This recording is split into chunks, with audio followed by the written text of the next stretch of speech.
Pembongkaran pagar laut di Tangerang telah rampung. Berikutnya adalah pihak berwajib dituntut membongkar siapa dalang di balik pagar laut Tangerang ini.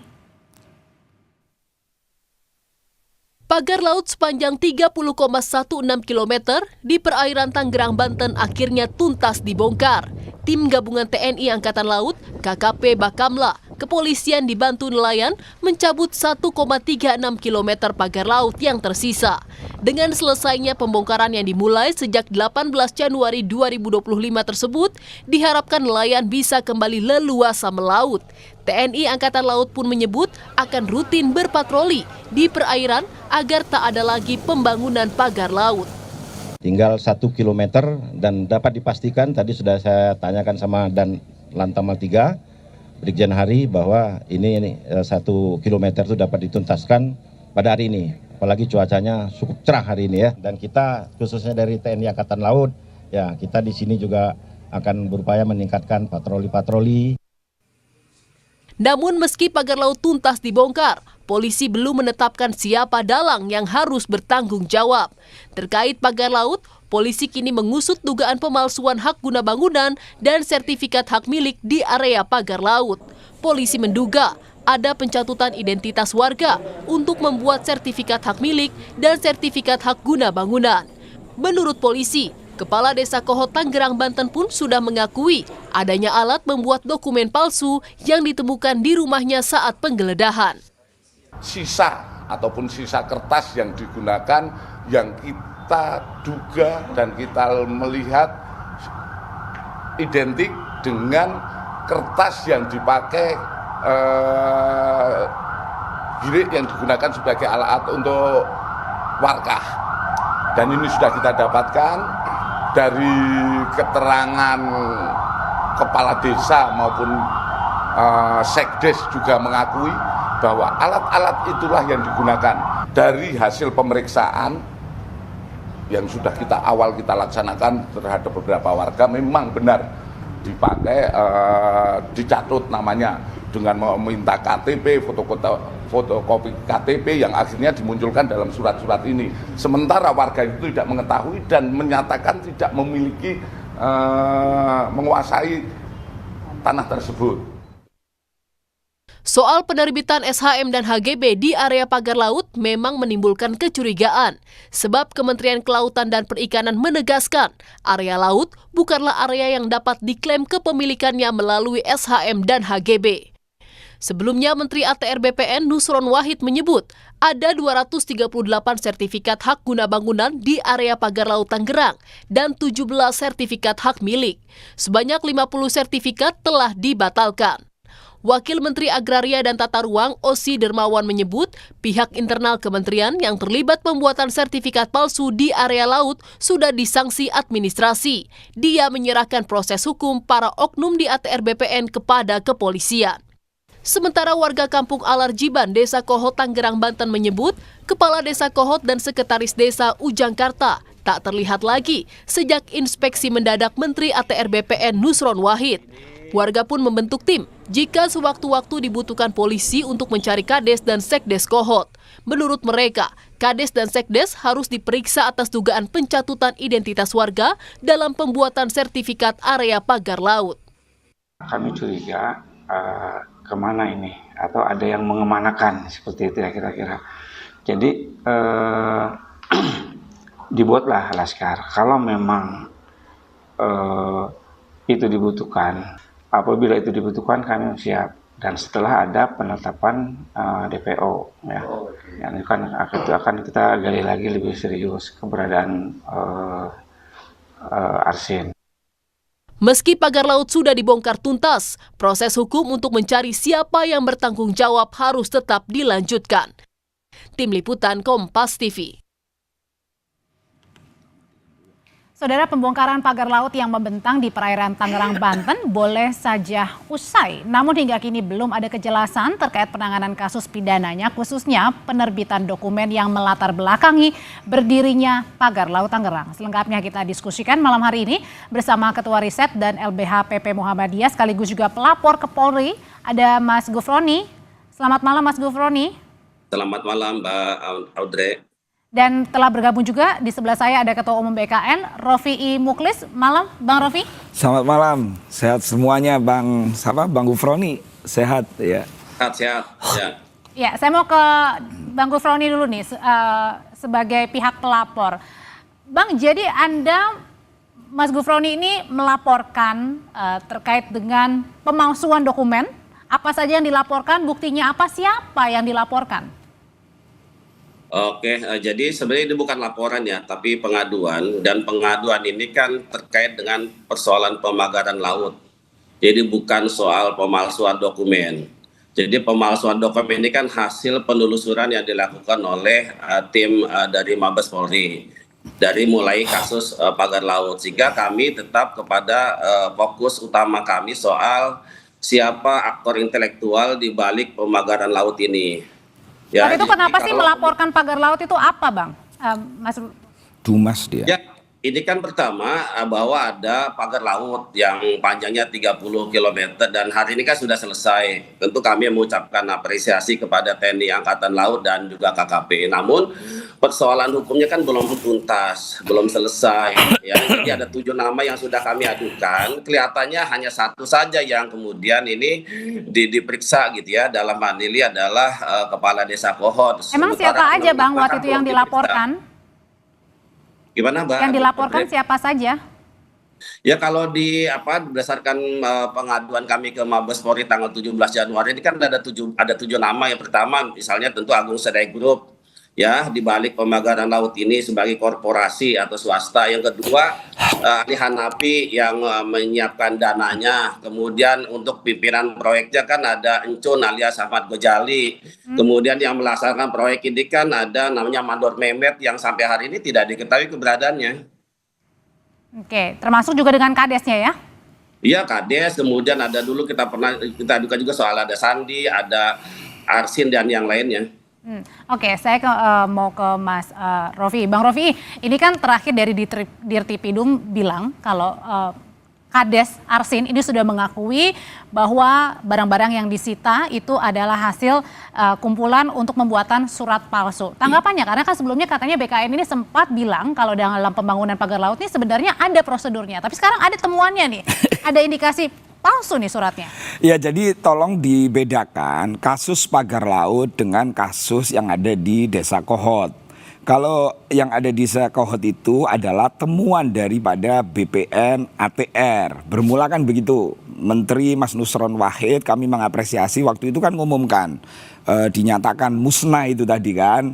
Itu. Kemudian kasus ini kan ditangani oleh Bareskrim. Nah, kami mengapresiasi kepada Pak Johandani beserta tim kepolisian, bahkan dalam proses penyelidikan kan sampai mendatangi Pak Lurah, Pak Arsin. Nah, maksud saya gini, kalau memang ada dugaan dan ada bukti yang sangat kuat, misalnya ada pemalsuan dan lain-lain, ya saya berharap Polri untuk segera mengusut kasus ini secara tuntas. Tapi walaupun tidak diintervensi oleh kita atau tidak dikasih masukan oleh kita, saya yakin deh Polri tidak main-main dalam urusan ini. Kan tanda-tanda bahwa yang diduga Pak Lurah Kohot ini melakukan seperti yang disampaikan beliau, misalnya ada pemalsuan dan lain-lain. Ada pencatutan juga loh nama-nama. Ada pencatutan misalnya, ya saya menunggu dari hasil daripada proses penyelidikan, tentu nanti akan naik ke penyidikan kan seperti itu. Pak Johandani juga menyampaikan bahwa kita kedepankan dulu azas praduga tidak bersalah. Jadi biar langkah-langkah Polri ini enak, tidak ada intervensi apapun, bahwa ini adalah murni persoalan hukum, tidak ada tekanan publik, tekanan massa. Nah, itu baru keren. Tapi nampaknya kalau tidak ada tekanan publik juga ini susah diungkap juga nih, karena kan pagar lautnya sudah berbulan-bulan yang lalu ini. Enggak, jadi kalau persoalan pagar laut sebenarnya kalau lihat foto dokumennya Pak Zaki ya, Bupati Tangerang saat itu 2014 waktu beliau itu ke laut, itu sudah ada fotonya, sudah ada dokumentasinya. Tapi artinya gini Mbak, pagar laut dan urusan Pak Lurah Kohot ini beda. Jadi kalau misalnya teman-teman dari Muhammadiyah, Mas Gufron kami sering kali bertemu di media, ya silahkan aja kalau memang sudah cukup bukti dan lain-lain. Tapi mbok iya, ketika menyebut nama orang misalnya melaporkan, ya sebaiknya nama tersebut disebut inisial, karena negara kita negara hukum tentu berasaskan praduga tidak bersalah, karena ini menyangkut nama orang lain gitu loh. Karena begitu sebaliknya ketika Pak Ufron ini misalnya tidak punya, belum tentu cukup bukti, kemudian disebut, kemudian dilaporkan. Oh, karena belum ada penetapan tersangka juga gitu ya? Jadi masih politis gitu loh. Kalau persoalan pagar laut kan urusannya KKP, Mbak. Oke, jadi dianggapnya ini masih politis nih? Menurut saya ketika seorang lawyer ya, ketika menyebut nama orang, tidak menyebut inisial, bagi saya itu sudah mengarah atau memframing. Itu kurang pas gitu loh. Bang Gufron gitu. nih, tanggapannya ini seakan-akan memframing orang nih, padahal belum tentu orangnya bersalah. Betul. Bang Gufron nih. Ya, jadi saya mau sampaikan juga bahwa ini sama sekali tidak ada unsur politis, ya, bagaimana yang disampaikan oleh Gus Ropi. Kemudian bahwa ini sama sekali tidak ada framing. Ini kan berdasarkan apa yang menjadi suatu informasi yang sudah menjadi rahasia umum di masyarakat Tangerang. Bahwa nama-nama itu memang sudah sangat familiar di masyarakat, khususnya mereka yang terdampak dari proyek PSN PIK 2. Dan yang kami sampaikan itu kan bukan LP, bukan laporan polisi, tapi sifatnya pengaduan.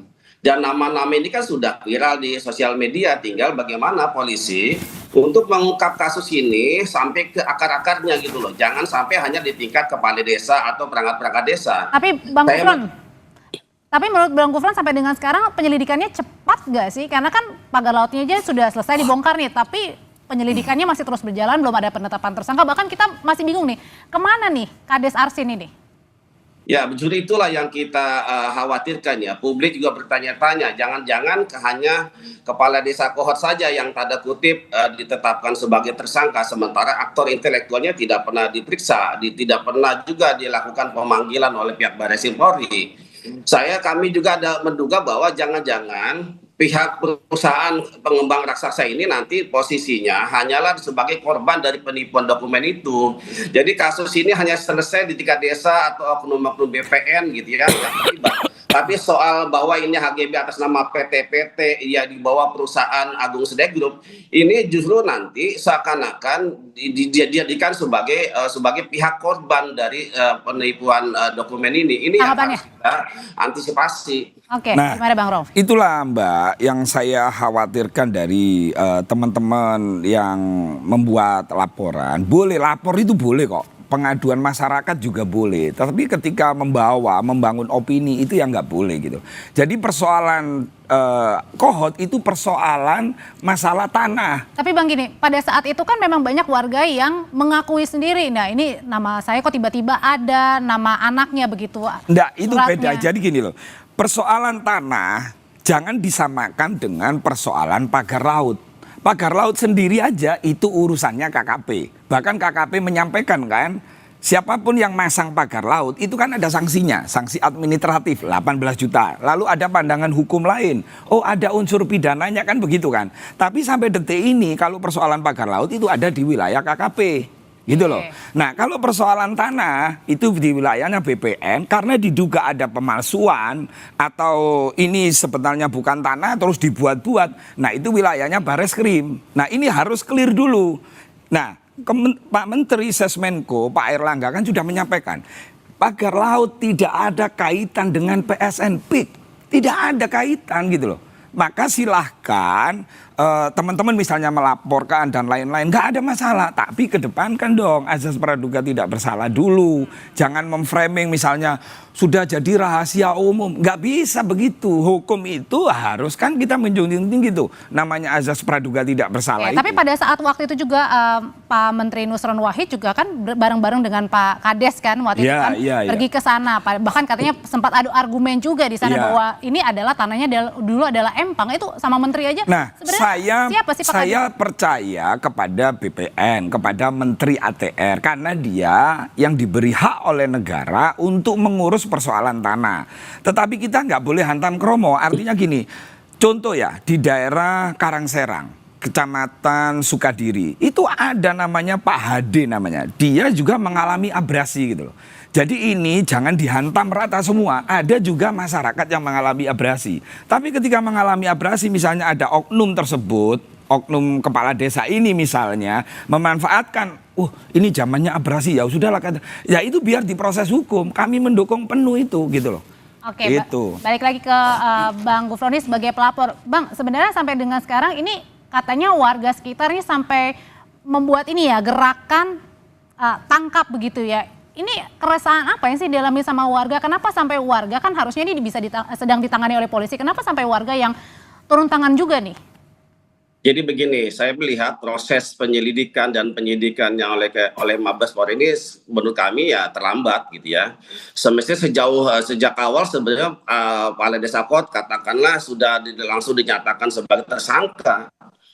Nah, kemarin soal penggeledahan ini kan sebetulnya kami juga agak pesimis gitu. Apa yang bisa diharapkan dari penggeledahan itu, walaupun bisa ada barang-barang bukti kaitan dengan pemalsuan dokumen itu gitu ya. Maka sekarang kondisinya misalnya Desa Kohot tidak diketahui keberadaannya, ini kan bentuk kekecewaan publik ya terhadap langkah-langkah yang dilakukan oleh Mabes Polri. Seharusnya sejak awal, karena sudah terang bahwa ini ada HGB palsu, ada girik-girik palsu yang dimohonkan kepada BPN. Dan ingat juga bahwa kasus ini bukan hanya di Desa Kohot, tetapi diduga terlibat juga 16 kepala desa, karena kan dia sudah bikin girik-girik palsu untuk dimohonkan kepada BPN. Dan itu tidak mungkin berdiri sendiri, kades-kadesnya berani melakukan hal itu, Bang.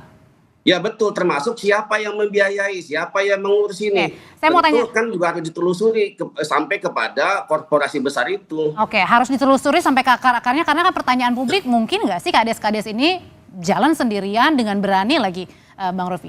Begini ya, kita kan tidak tahu ya isi hati orang ya. Kadang-kadang orang itu karena melakukan abuse of power itu, memanfaatkan jabatan, momentum misalnya, yang katanya ada beberapa PT anak perusahaan yang juga membeli. Bisa saja PT itu menjadi korban daripada orang-orang yang melakukan palsu, surat-surat palsu, kan bisa saja. Makanya saya tidak berani, Mbak, mendahului proses hukum. Saya nggak berani. Saya diajarkan oleh guru saya untuk mengikuti proses hukum, gitu loh. Kalaupun kita misalnya menduga-duga misalnya, ya kita harus menyebut inisial aja gitu.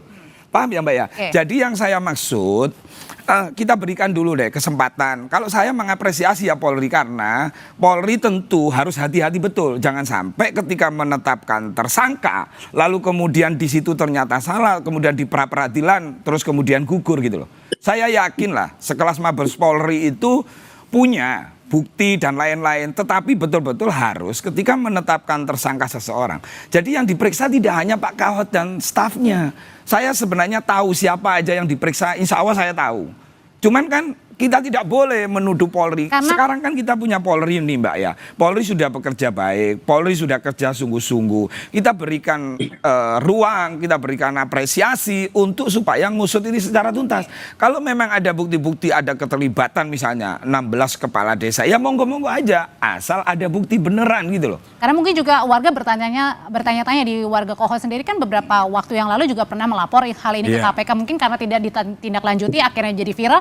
Mereka juga jadi geram begitu. Nah, jadi kalau ke KPK kan berarti kan salah alamat, Mbak. Kalau urusan tanah ya benar ke Mabes Polri itu, kalau misalnya ada pemalsuan dan lain-lain kan gitu. Kalau urusan masalah pagar laut itu kan wilayahnya KKP kan gitu. Jadi harus memilah-milah, harus itu pas. Oke, kalau balik lagi ke Bang Rofi. Terakhir Bang Gufron ini maksud saya. Bang Gufron, dari warga yang menanyakan sampai membuat gerakan sendiri mencari kadesnya, ini sebenarnya apa yang diharapkan warga, dan juga apakah warga sudah puas nih dengan penyelidikan sampai sekarang, termasuk juga dengan pembongkaran pagar laut?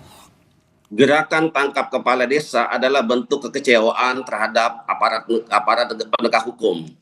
Itu poinnya gitu. Makanya kenapa kemudian masyarakat mencari di mana keberadaan Arsien, dan juga saya dengar katanya sekretaris desa juga hilang.